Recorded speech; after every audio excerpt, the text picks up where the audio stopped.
LASIK के बाद आपने कर लिया ऑपरेशन, रिफ्रैक्टिव सर्जरी हो गया है।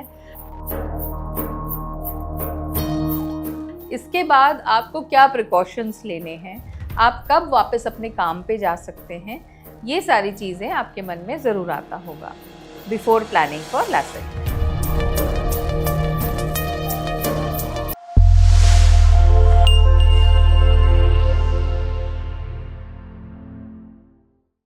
Hi, I'm Dr. Arundhati, eye surgeon. I've been practicing for the last 29-30 years. So आज हम इस बारे में बात करेंगे कि ऑपरेशन के बाद आपको क्या प्रिकॉशन लेना है।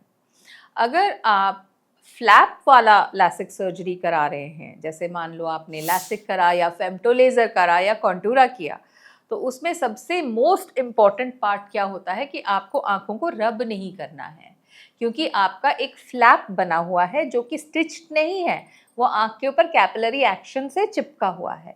अगर आप बहुत ज़ोर से आँखों को मिडेंगे तो फिर वो फ्लैप डिसलॉज हो सकता है, अपनी जगह से हट सकता है, and that is a very serious complication. Flap avulsion हो गया तो हीलिंग में बहुत टाइम लेता है। तो फर्स्ट एंड फॉरमोस्ट थिंग, आपको आँखों को मसलना नहीं है। कोई भी कॉस्टिक सब्सटेंस, कोई भी केमिकल जो आँखों में पानी लाए या इरिटेशन कराए या धूल मिट्टी भरी एनवायरनमेंट में आपको जाना नहीं है। आपको बाहर जब जाते हैं तो धूप में जाते समय अपने आँखों के प्रोटेक्शन के लिए डार्क ग्लासेस लगा के रखना है, जिससे कि धूप या कोई और धूल मिट्टी से आपकी आँख को प्रोटेक्शन मिल पाए। जैसे सर्जरी के बाद जो प्रिकॉशंस लेते हैं, पानी का प्रिकॉशन भी होता है। पानी का एज इन लाइक आप अगर शैम्पू कर रहे हैं या कोई ऐसा स्टिंगिंग सोल्यूशन फेस पे लगा रहे हैं तो उसको हम मना करते हैं, क्योंकि जो चीज़ आपकी आंखों में इरिटेशन करेगा आपको फिर मसलने का मन करेगा और फ्लैप अवल्शन का चांस रहता है। तो ये सारी चीज़ें आपको प्रिकॉशंस लेनी है। एंड मोस्ट इम्पॉर्टेंट, जो आपको मेडिसिन्स बताए गए हैं, जो ड्रॉप्स डालने के लिए बताए गए हैं, उसको आप बिल्कुल भी नहीं नेग्लेक्ट कर सकते। आपको अगर लगता है कि कैटरैक्ट सर्जरी आँख के अंदर का है, उसमें ज़्यादा ज़रूरी है ड्रॉप्स, और लैसिक सर्जरी सिर्फ सरफेस का है तो शायद एक आधी बार हम छोड़ देंगे तो चलेगा, ऐसा नहीं होता है।